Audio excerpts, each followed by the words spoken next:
Hi. God, you got in early, didn't you?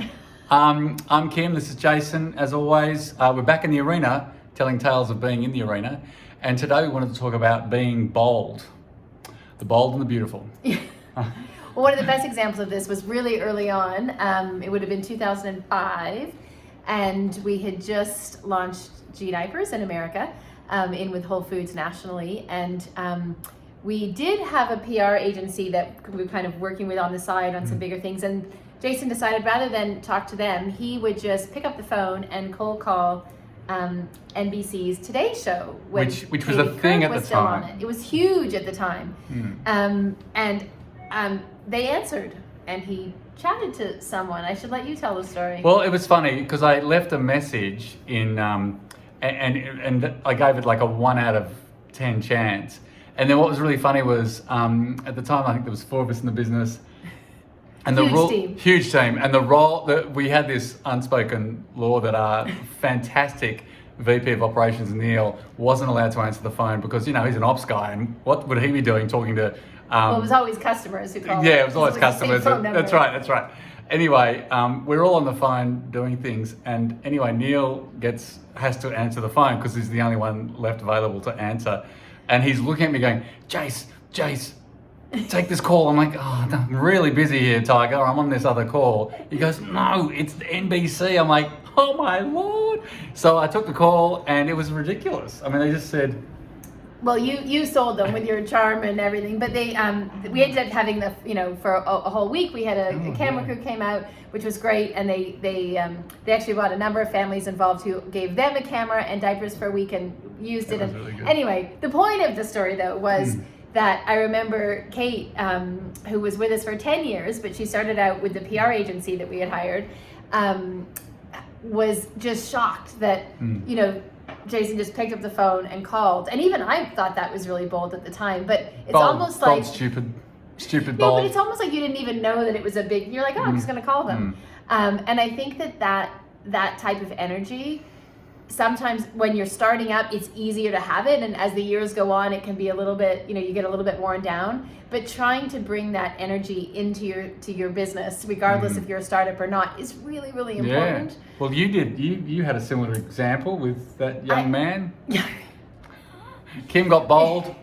Well, we were kind of in a bit of moment of crisis, which we've been known to have a few at G. And looking for investment, and anyway, I just thought, you know what, following Jason's example from a few years earlier, I'm just going to pick up the phone and call Warren Buffett's office. And I was lucky enough to have met him through a Fortune magazine event a few years earlier. But same thing, they called back, which was so exciting. And I remember it was his offsider who called, whose name I can't think of. She was a brilliant young woman who was kind of his 2IC. And she called and told me her name, and I was like, she said, is now a good time? And I said, oh, actually, could I call you back in 10 minutes? I just need to finish something up, which was a total lie. But I was so taken aback and my heart was pounding that I was like, I need to catch my breath and get my shit together before I call her back. And I ran out going to everybody on the team, and then caught my breath and called her back. So the lesson of the day. Well, it's funny, as we're saying this right now, like I've had on my list, I would like to reach out to Bill Gates, and I don't know him. I have no connection to him, and I have not done that, and it's kind of been on my list for a long time. So I do feel like I need to take my own advice and just write that letter. So a few tips if you've never done that kind of thing before.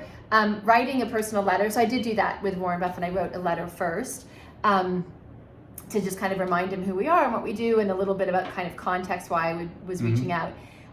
But especially in this day and age, emails just get so lost. I mean, obviously they go right into any assistance emails anyway. But to get above the fray, send a hand note. Or just stalk. Just a good stalk. I know it's illegal, but it really is effective right up to the point where you get arrested. No, I'm kidding.